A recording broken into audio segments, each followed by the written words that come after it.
Olá, o meu nome é Roberto Martins e eu vou fazer uma apresentação para vocês a respeito de alguns aspectos da Bhagavad Gita, uma obra importante da qual certamente vocês já ouviram falar. E o título dessa minha apresentação é este: Teoria e Prática dos Yogas na Bhagavad Gita. Eu escolhi esse título para chamar a atenção e muitas pessoas vão ver esse título e pensar, bom, mas o que tem de prática de yoga na Bhagavad Gita? E a gente vai esclarecer isso ao longo dessa apresentação. Então, a Bhagavad Gita, ela é uma obra indiana famosa. Ela é conhecida também muito bem no Brasil. Há mais de 100 anos circulam muitas traduções diferentes. A primeira tradução da Bhagavad Gita foi publicada no Brasil em torno de 1910. Foi uma das primeiras obras publicadas sobre espiritualidade indiana pela editora Pensamento. Depois, muitas outras traduções foram produzidas. E o Brasil, é claro, não foi o primeiro lugar onde essa obra foi traduzida, né? Ela é conhecida e admirada no Ocidente desde quando? Desde o final do século XVIII, onde ocorreu a primeira tradução para o inglês. O finalzinho do século XVIII, 1780, 1790, é quando os europeus começam a se interessar pelo pensamento indiano, começam a estudar algumas obras com a ajuda de indianos, porque os europeus não conheciam o sânscrito, o idioma em que essas obras tinham sido escritas, e com a ajuda de algumas pessoas locais, os ingleses começaram a traduzir diversas obras do sânscrito para o inglês. E a Bhagavad Gita foi uma das primeiras. E foi uma obra que produziu um impacto grande na Europa. E depois, várias outras traduções foram também produzidas. E até hoje surgem versões novas, diferentes dessa obra. A Bhagavad Gita, ela tem a forma de um diálogo, uma conversa entre dois personagens. Arjuna, que é um príncipe guerreiro, e Krishna. Krishna é também um guerreiro, mas ao mesmo tempo ele é um avatara, uma encarnação, uma manifestação de um ser divino, Vishnu. Então, a situação em que ocorre a Bhagavad Gita é bem conhecida. Estava para se travar uma batalha, a Batalha de Kurukshetra, que era uma batalha para saber qual grupo de uma determinada família ia ser responsável pelo reino.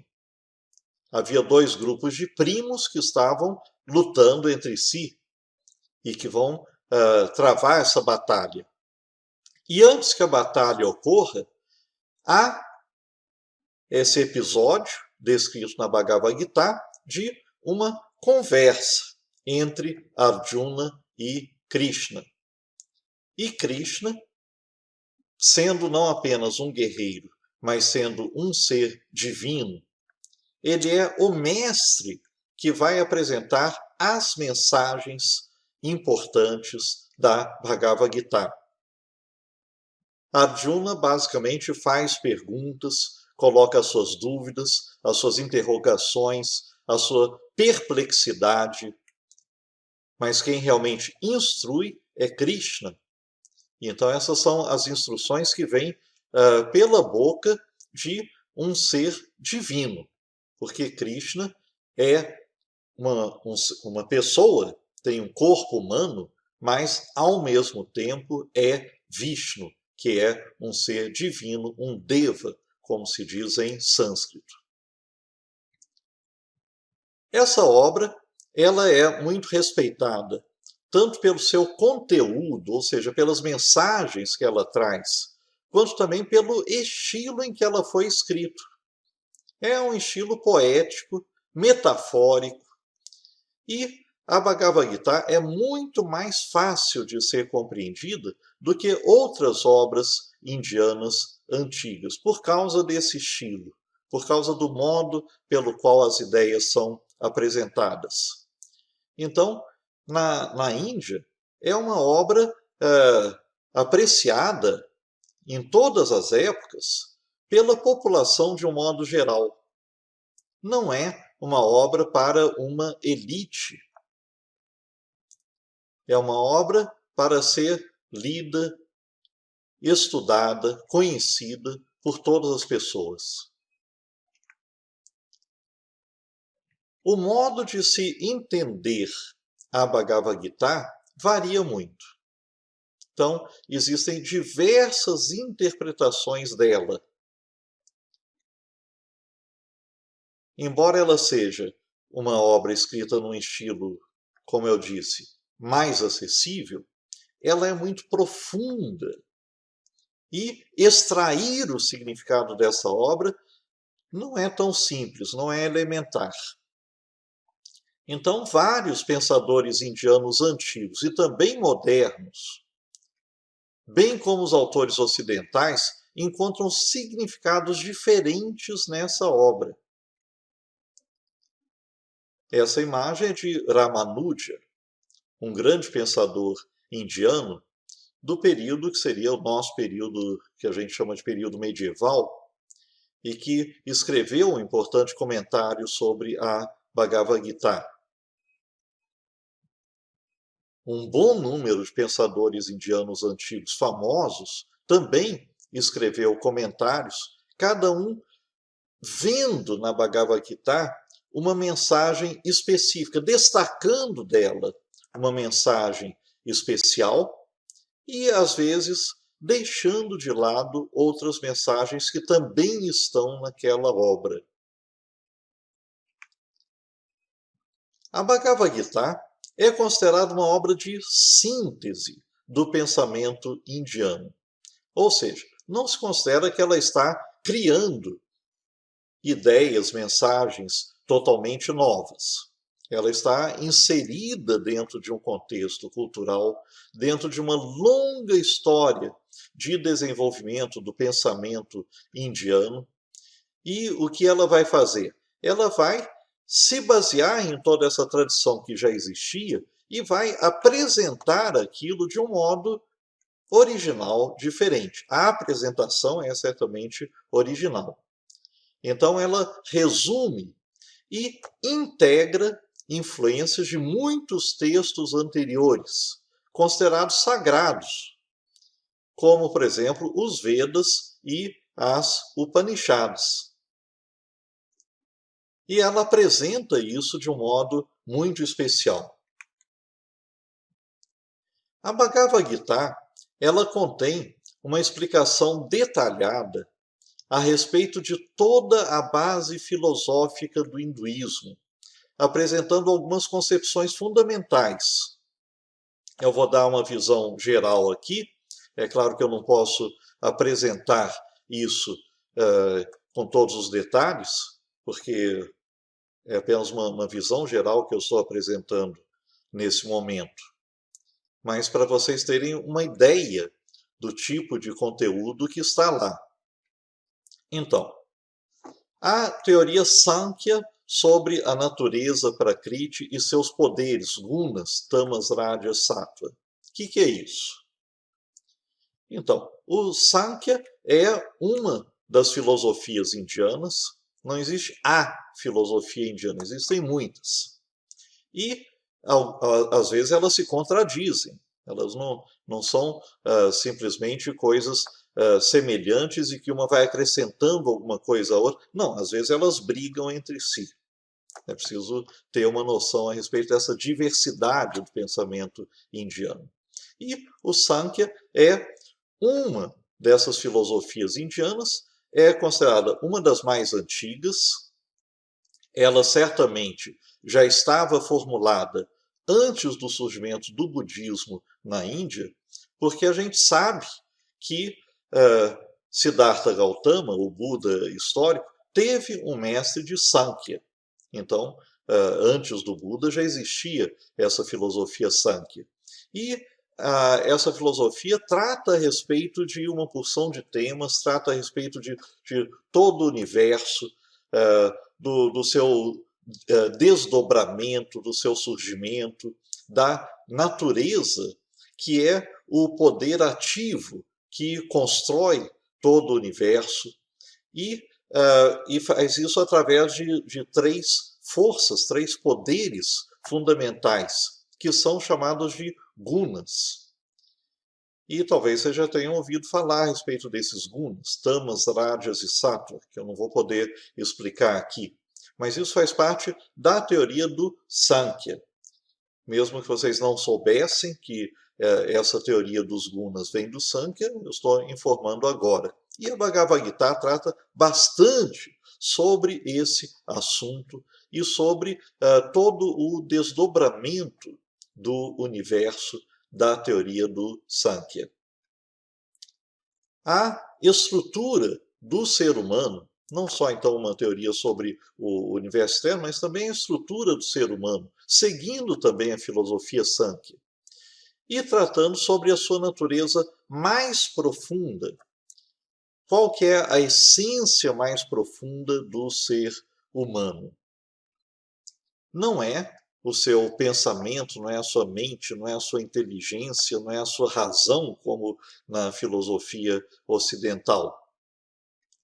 A essência mais profunda do ser humano é o Atman, o eu mais interno, aquilo que eu próprio sou, a minha essência, a sua essência, e que também recebe o nome de Purusha. É o nome que é dado na filosofia Sankhya para essa essência, e que é a nossa consciência. É uma consciência pura, não é pensamento. É um conceito muito especial que eu não posso esmiuçar aqui. A Bhagavad Gita trata sobre os seres divinos, devas e devis, do hinduísmo, que são manifestações do ser absoluto Brahman, que é alguma coisa que está além de toda essa multiplicidade de devas e devis que a gente ouve falar. Então, todo mundo já ouviu falar de Shiva, de Vishnu, de Brahma, de Parvati, de Lakshmi, né? De seres divinos de vários tipos. Bem, por trás de todos eles existe uma coisa ainda mais fundamental e que não tem forma, não tem uma aparência, que não pode ser pintado, e que é Brahma. E a Bhagavad Gita explica essa concepção fundamental, sem a qual a gente não entende a tradição religiosa indiana. Outro tema é a existência dos ciclos de morte e renascimento, chamado samsara em sânscrito, e da causa desse ciclo, que é o karma. Então, no pensamento indiano tradicional, a gente não vive só uma vez. A gente vive uma porção de vezes. A gente vive até se cansar.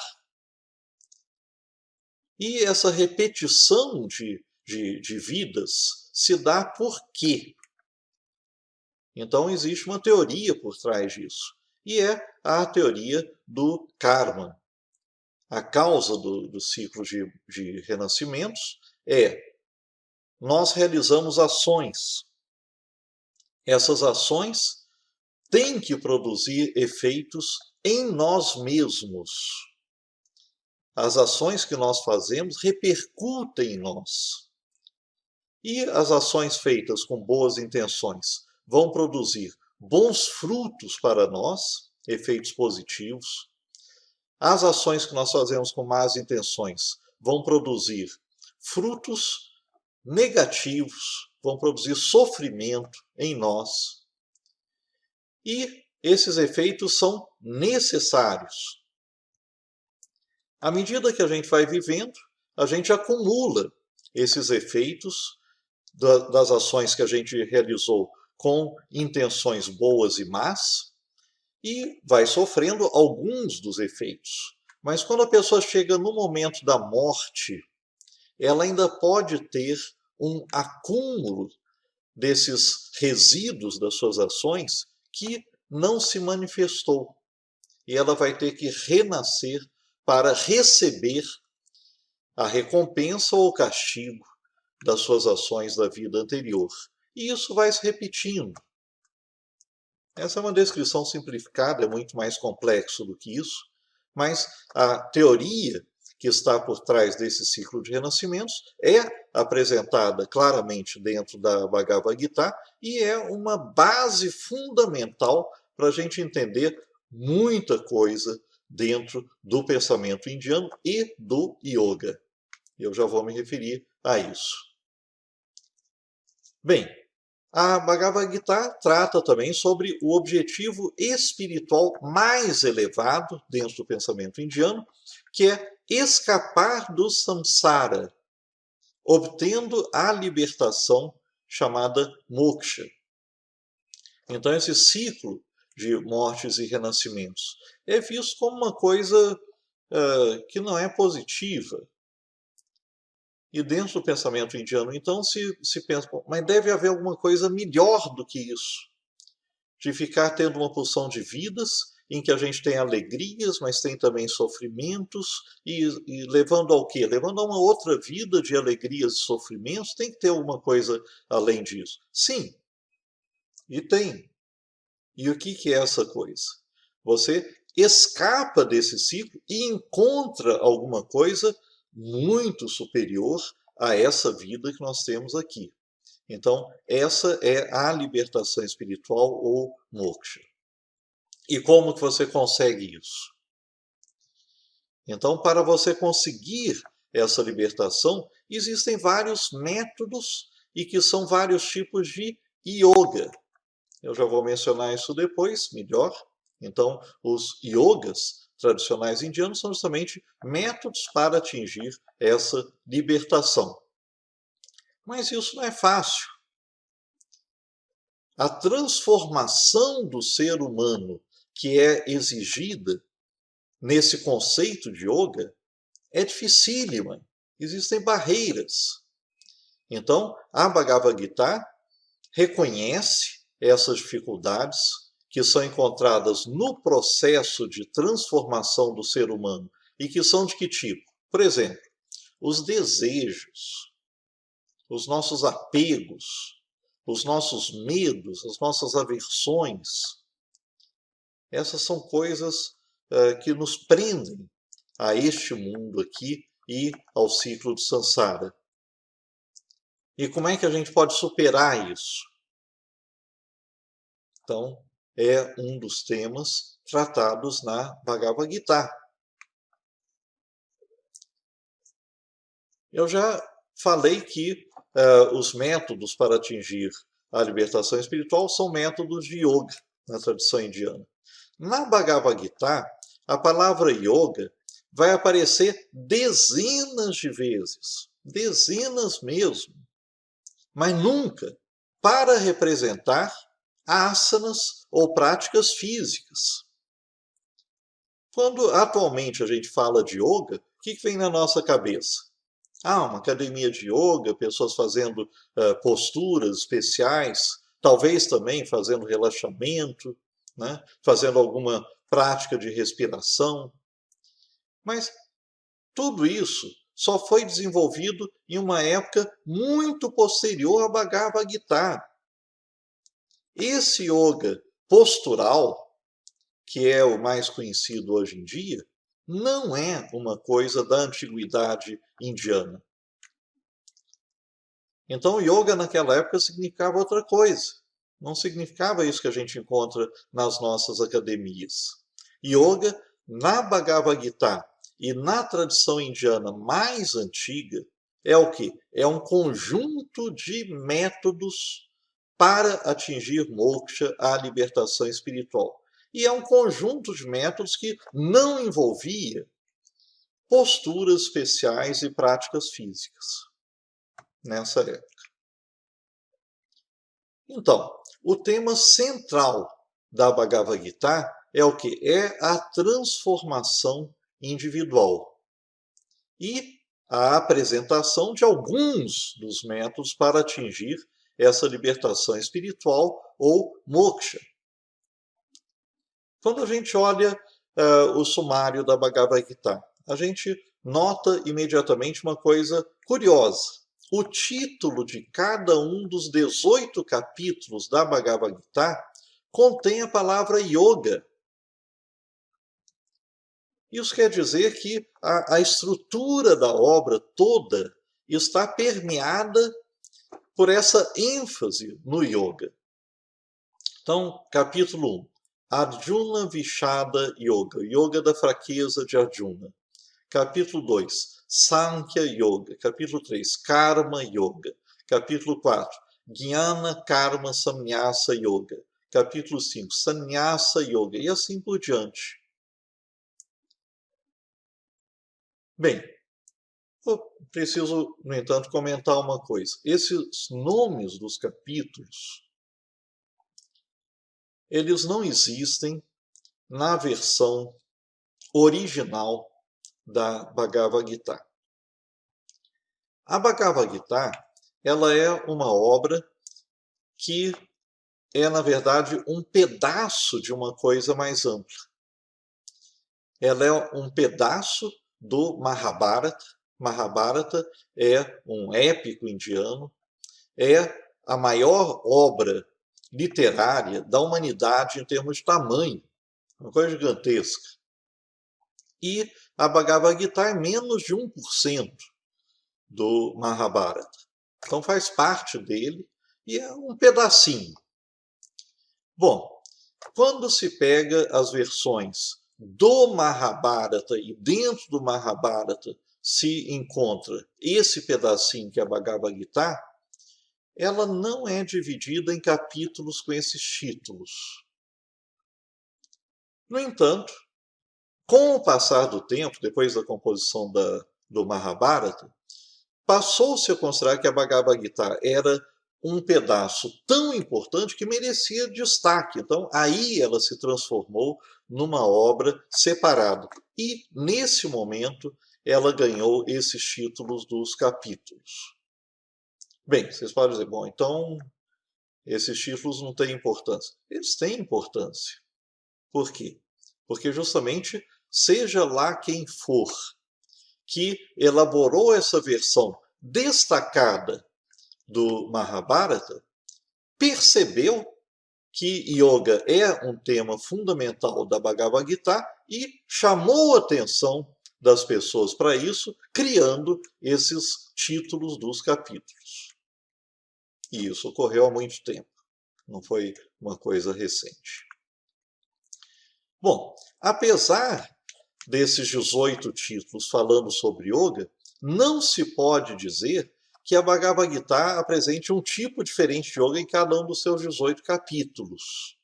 Então, a gente pode ter uma impressão errada ao ler esses 18 títulos, pensar, nossa, agora eu vou estudar 18 tipos de yogas. Não. Não são 18 yogas ou 18 caminhos diferentes para a libertação espiritual, mas sim 18 apresentações diferentes de alguns dos caminhos para atingir a libertação. A gente não pode pensar que a Bhagavad Gita é uma coisa esquemática, é uma coisa rígida. Cada capítulo trata de uma coisa e são diferentes e desconexos um do outro. Não.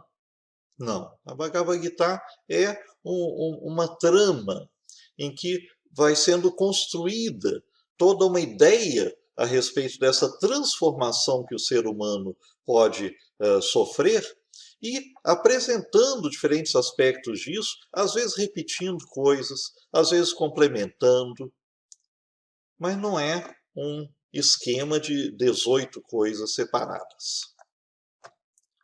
Dentro dessa estrutura bastante complexa da Bhagavad Gita, a gente pode identificar 3 tipos principais de yoga que ela apresenta. Não são só esses, mas esses são os principais e todos os comentadores concordam que eles aparecem lá de uma forma muito clara. Então, Karma Yoga. Yoga da ação, que envolve uma mudança no modo de vida. E é um dos yogas principais apresentados na Bhagavad Gita e tem especificamente esse nome. Então, esse não é um nome que foi inventado depois. Já aparece com esse nome. Segundo, Bhakti Yoga, ou yoga devocional, e que tem esses aspectos mais religiosos. E também é uma nomenclatura que aparece na Bhagavad Gita. Jnana Yoga, yoga da sabedoria, que tem aspectos filosóficos e meditativos. Tem outros também, mas eu vou ficar nesses. Esses nomes são bem conhecidos. E houve uma popularização desses tipos de yogas no Ocidente, a partir principalmente da apresentação que foi feita pelo Swami Vivekananda no final do século XIX. Swami Vivekananda, ele trouxe para o Ocidente uma versão do Karma Yoga, uma versão do Bhakti Yoga, uma versão do Jnana Yoga, e que, na verdade, o que ele trouxe para o Ocidente não é exatamente aquilo que está na Bhagavad Gita. Eu preciso advertir isso. Por quê? Porque se a gente ler a Bhagavad Gita depois de estudar as obras de Vivekananda sobre Karma Yoga, Bhakti Yoga e Jnana Yoga, a gente não vai entender e não vai captar a mensagem da Bhagavad Gita, porque são coisas bem diferentes. Depois eu vou mencionar um pouco mais sobre isso. Bom, existe uma corrente religiosa que é chamada popularmente de Hare Krishna, não é um nome oficial, mas todo mundo conhece por Hare Krishna. Existe aqui no Brasil também, entrou no Brasil há décadas. E essa corrente religiosa utiliza a Bhagavad Gita como uma das suas obras sagradas mais importantes. E essa corrente valoriza quase exclusivamente a devoção ou Bhakti Yoga. Eu diria que esse movimento, aqui no Brasil, teve um papel muito importante de divulgação do hinduísmo, de práticas devocionais, de práticas religiosas indianas. Tem sido, né, um movimento importante aqui. E, através desse movimento, muitas pessoas no Brasil entraram em contato com a Bhagavad Gita. Essa aqui é a capa, uma das capas, nem sempre foi assim, mas uma das capas da tradução da Bhagavad Gita feita pelo Swami Prabhupada, o fundador dessa corrente Hare Krishna. E essa tradução é bastante popular. Ela era vendida por um preço muito baixo pelos Hare Krishnas nas ruas. Eles eram um esforço de divulgação do pensamento da corrente que eles aceitavam. Então, os Hare Krishnas iam para as ruas e vendiam esse e outros livros por um preço baixíssimo, preço de custo. Basicamente, dá a impressão, talvez nem o preço de custo, para as pessoas terem esse material, lerem e terem acesso a isso. E certamente é uma contribuição importante que foi feita. Mas né, é preciso advertir, como aquilo que o Swami Prabhupada queria transmitir, aquilo que o movimento Hare Krishna quer transmitir, é a atividade de devoção em relação a Krishna. Então, essa tradução passou basicamente isso. Ela apresenta uma interpretação limitada da obra, sempre puxando a interpretação sempre para o aspecto devocional e não dando importância a muitas outras coisas diferentes que se encontram na Bhagavad Gita. É uma limitação dessa tradução. Não quer dizer que ela não tenha coisas boas. Tem coisas boas, sim, né? Mas é uma limitação. Por causa dos aspectos devocionais, que são enfatizados, então, dentro da corrente Hare Krishna e por muitas pessoas, então, muitos pensam que a Bhagavad Gita é uma obra religiosa. Religiosa em que sentido? Então, existem devas e devis. No caso, Vishnu, né, ou Krishna é o deva principal dentro da Bhagavad Gita, e essa conexão devocional é uma conexão religiosa. Então, será que a Bhagavad Gita é simplesmente isso? É uma obra religiosa para quem quer seguir esse caminho e quer trocar a religião que ela tem por uma religião indiana? Né? Não é exatamente isso. Ela, de fato, contém aspectos religiosos da tradição indiana. Claro, tem, não dá para negar. Mas o Bhakti Yoga é uma coisa muito diferente das práticas religiosas que a gente conhece no mundo ocidental.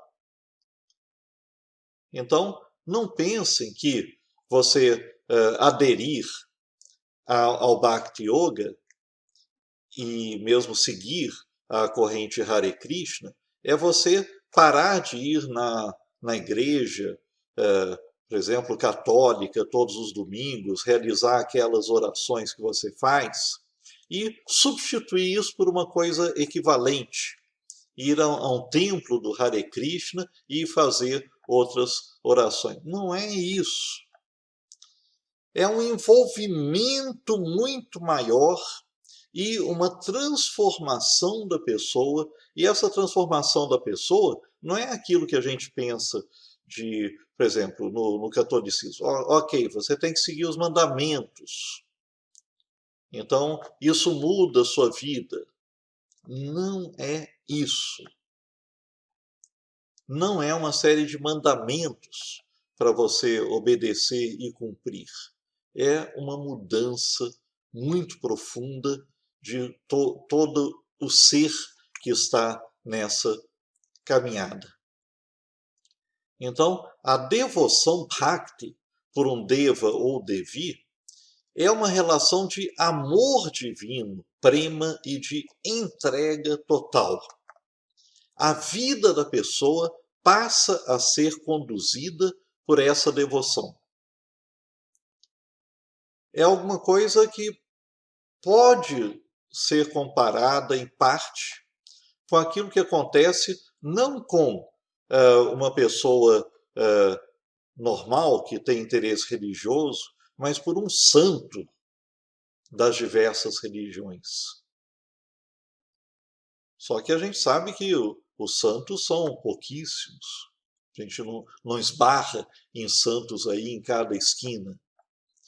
Enquanto que no Bhakti Yoga, nessa corrente Hare Krishna e em outras visões do Bhakti Yoga, o que se quer é que muitas pessoas se transformem e tenham esse nível de envolvimento religioso que um santo tem. Essa busca do contato direto e da vivência de contato com a divindade. E no Bhakti Yoga, o devoto Bhakta, ele tem um relacionamento com esse ser divino. Ele oferece ao Deva ou Devi frutos, flores, canções, austeridades, são sacrifícios que a pessoa faz. E há todo um conjunto de práticas que a pessoa pode fazer, de práticas devocionais. Mas a gente tem que entender que isso envolve uma transformação interna da pessoa. Quando a gente pensa apenas em oferecimento de flores, de frutos, de canto, são alguma coisa que qualquer um pode ver de fora. Mas essa transformação interna, que é essencial, já não é tão fácil de ver. Vou mostrar aqui uma citação da Bhagavad Gita e vocês vão talvez se surpreender com o que ela diz. Então vamos ver o texto. Aquele que não odeia nenhum ser, que é amigável e compassivo, livre de egoísmo e de sentido do eu, que é o mesmo no sofrimento e no prazer, que é paciente, aquele que é um yogi, que está sempre satisfeito, autocontrolado, com determinação inabalável, com a mente e a buddhi fixados em mim. Este que é meu devoto me é caro. Bom, então vocês veem que aqui a Bhagavad Gita está caracterizando o devoto a partir de um conjunto de características que dependem do interior da pessoa. É uma transformação total da pessoa, da sua atitude em relação à vida, em relação às outras pessoas, em relação a ela mesma. Né? Libertar-se do egoísmo, que é uma coisa extremamente difícil. Ficar indiferente no sofrimento e no prazer. É uma coisa muito difícil. É uma nova atitude diante da vida. Né? E eu vou mostrar mais um trecho desse mesmo capítulo da Bhagavad Gita, logo em seguida. Aquele que nem se alegra nem odeia, não lamenta nem deseja, e que renunciou ao bem e ao mal, esse que é cheio de devoção, me é caro. Bom, naquela citação anterior, a gente pode encontrar algumas coisas familiares que a gente pode reconhecer como sendo uma pessoa boazinha. Né? Aqui é uma coisa um pouco mais radical. Vejam o seguinte, aquele que renunciou ao bem e ao mal. Nossa, o que é isso? O que é isso? Então, existem aspectos na Bhagavad Gita que não são simples, não são óbvios, não são coisas que a gente esperaria encontrar e cuja explicação exigiria muito mais tempo do que eu disponho aqui. Mas gravem isso. O devoto da Bhagavad Gita não é nada simples, é uma coisa complexa e que tem aspectos, tem dimensões inesperadas que a gente não consegue entender à primeira vista. O objetivo do Bhakti Yoga e de qualquer yoga indiano tradicional é moksha, a libertação espiritual, que não tem paralelo no cristianismo e em outras religiões que a gente conhece. Então eu quero enfatizar isso porque a gente não pode fazer a correlação entre o Bhakti Yoga e as religiões que a gente conhece melhor, a maior parte de nós é o cristianismo. Por quê? O objetivo é completamente diferente. Então não existe esse conceito de moksha dentro do cristianismo. Qual é o melhor resultado que um bom cristão pode esperar ter? Então, se essa pessoa vive corretamente, ela é bondosa, ela cumpre as suas obrigações, ela respeita os mandamentos, então ela pode, ao morrer, ir para o paraíso. Moksha não tem nada, nada, nada a ver com isso. Então, a gente não pode simplesmente substituir a ideia de uma coisa como o cristianismo pelo Bhakti Yoga e dizer, é semelhante. Não é. Não é. Tem nada a ver. E para entender moksha, é preciso compreender a teoria que está por trás disso.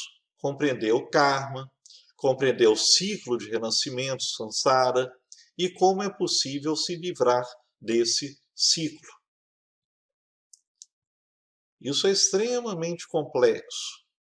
É extremamente complexo. Por quê? Justamente as nossas ações nos prendem ao ciclo de renascimentos. As nossas ações com boas ou más intenções criam resíduos que vão produzir efeitos futuros na gente. E como é que a gente rompe com esse ciclo? Não é, por exemplo, sendo bonzinho. Esse é um mal entendido muito comum. Por quê?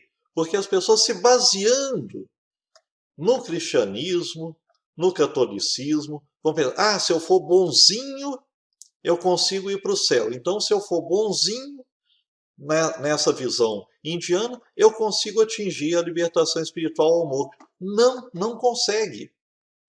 Não consegue. É completamente diferente. Por quê?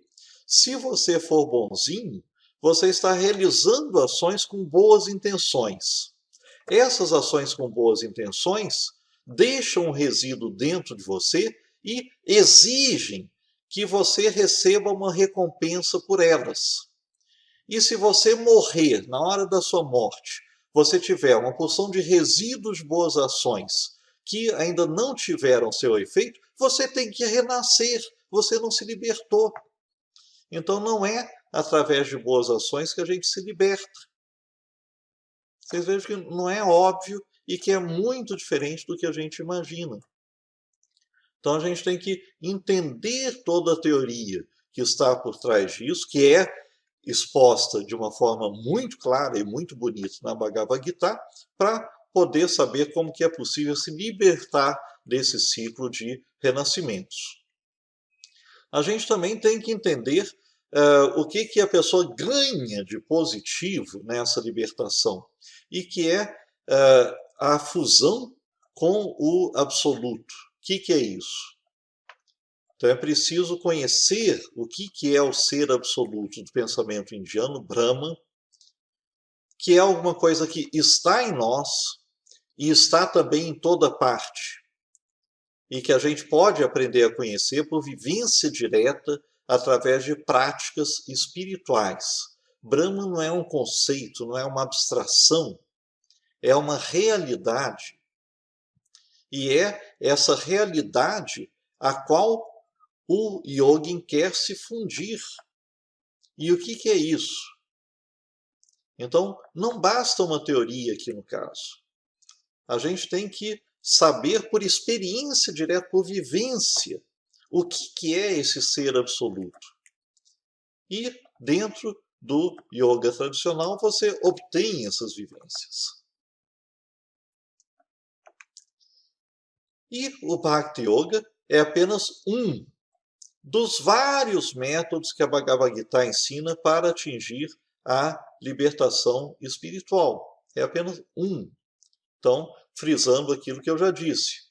Tem pessoas que pensam que é só isso que aparece lá, porque é o aspecto que foi enfatizado, por exemplo, dentro da corrente Hare Krishna. Mas tem muito mais coisas. E essa obra, na verdade, ela vai apresentar o quê? Vários caminhos que conduzem para o mesmo objetivo. O objetivo é sempre moksha, a libertação espiritual. Mas a própria obra reconhece que as pessoas são diferentes e que o método que serve para uma pessoa pode não ser útil para uma outra. Então, isso que é legal, existe uma variedade de métodos. E quando a gente lê sem uma ideia pré-concebida a Bhagavad Gita, a gente percebe isso, porque ela está dizendo isso lá. que aquilo que serve para uma pessoa pode não servir para outra. E você tem que descobrir o que serve para você. Então, além do Bhakti Yoga, eu disse, tem outros dois tipos mais importantes de yoga que aparecem na Bhagavad Gita. Um deles é Jnana Yoga. Então, o caminho do Jnana Yoga, ou Yoga da Sabedoria, é bem diferente do Yoga devocional.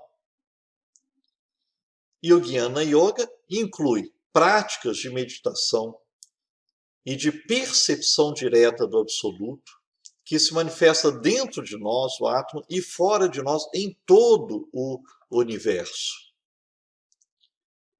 E a Bhagavad Gita está repleta de práticas a respeito disso.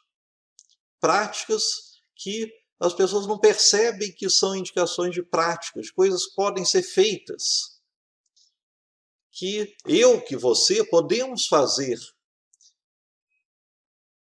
e que vão nos trazer essas vivências profundíssimas.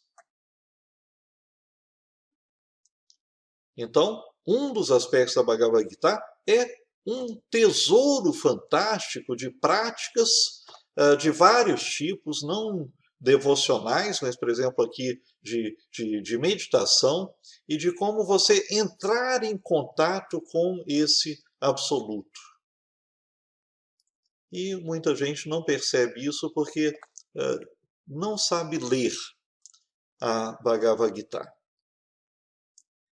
O outro tipo importante de yoga, terceiro dos mais importantes tipos de yoga apresentados na Bhagavad Gita, é o Karma Yoga.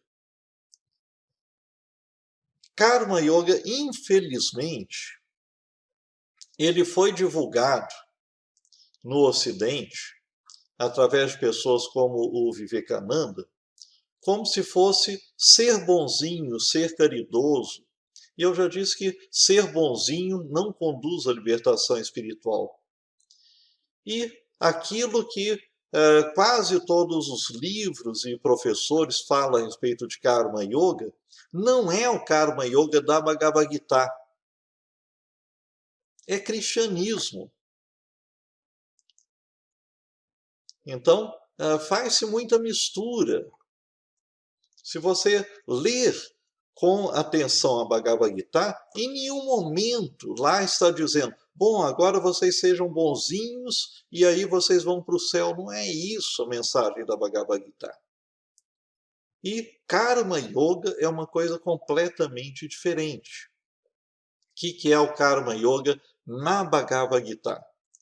É você aprender a agir sem nenhuma intenção, nem uma intenção boa, nem uma intenção ruim. Você ultrapassar o bem e o mal, que estava naquela frase que eu li. E é uma coisa inesperada e difícil da gente entender. E é uma mensagem que Krishna passa para Arjuna e repete, e está passando o tempo todo, que existe um modo diferente de você estar nesse mundo. Um modo no qual você não está pensando no futuro. Você não tem intenções a agir, mas você age. Você não fica num estado bloqueado porque você não tem intenções. Mas isso é um modo totalmente diferente de viver. E um dos exemplos que aparece na Bhagavad Gita é uma pessoa fazendo um ritual de oferecimento no fogo. Então, dentro da tradição indiana, os rituais de oferecimento, por exemplo, de alimentos, de manteiga, de arroz, de frutos no fogo, eram feitos e são feitos até hoje por muitas pessoas pedindo alguma coisa, esperando obter algum efeito para a sua vida. Essas são ações que vão ter efeito no futuro. Então você tem uma intenção, boa ou má, não interessa. Mas você está acumulando resíduos do karma. Por outro lado, você pode fazer exatamente o mesmo ritual sem nenhuma intenção. Que graça tem isso, vocês podem pensar. Não é fácil entender. A mensagem é muito profunda, gente. Mas esse Karma Yoga da Bhagavad Gita é um modo completamente diferente de você estar no mundo, de agir sem nenhuma intenção e estar, apesar disso, constantemente ativo. E essa ação brota de um modo diferente. Então, é um aprendizado, não é uma coisa óbvia, e a Bhagavad Gita também apresenta detalhadamente esse yoga. É um dos mais importantes, porque reaparece em vários capítulos, apresentado de modos diferentes. E é um caminho de transformação, porque isso permite escapar do ciclo de renascimentos. A pessoa que realiza as suas ações sem nenhuma intenção, nem boa nem má, sem pensar no futuro, ela não está mais acumulando nenhum resíduo do karma. E quando se esgota aquilo que já estava acumulado nela, ela atinge a libertação total. E para cada tipo de yoga, não só esses três, mas tem outros que não são tão conhecidos, não são tão reconhecidos, a Bhagavad Gita fornece indicações práticas e também toda a teoria que nos permite compreender esses métodos e o seu resultado. Indicações práticas significa, se você quer seguir, se esse caminho, como eu disse, são muitos caminhos para cada pessoa, um pode ser adequado, o outro não funciona, mas se você quer seguir este caminho, você tem que fazer isso, e tudo isso envolve mudança na sua vida. Porque yoga, nessa tradição mais antiga, não é alguma coisa que você pratica 2 horas por semana. É um modo de viver. E a Bhagavad Gita indica, em cada caso, como você deve viver se você está seguindo cada um desses caminhos. E como são os passos para chegar lá. A Bhagavad Gita contém ensinamentos filosóficos, mas não é uma obra de filosofia. Ela apresenta esses ensinamentos porque eles são necessários para entender alguma coisa. Entender o quê? Entender os yogas. É um manual teórico e prático sobre como as pessoas podem se transformar e atingir a libertação espiritual. É isso.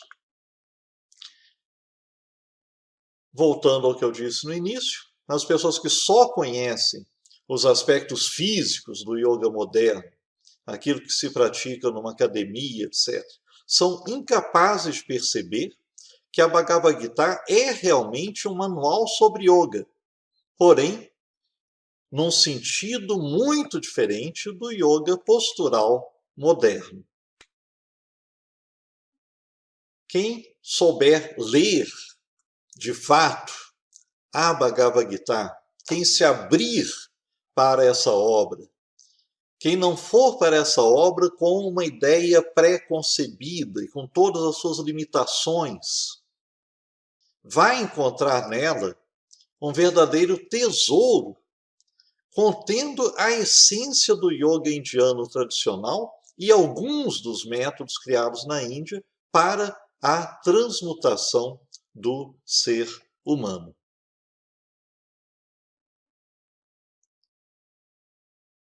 Obrigado pela atenção de vocês. Namastê.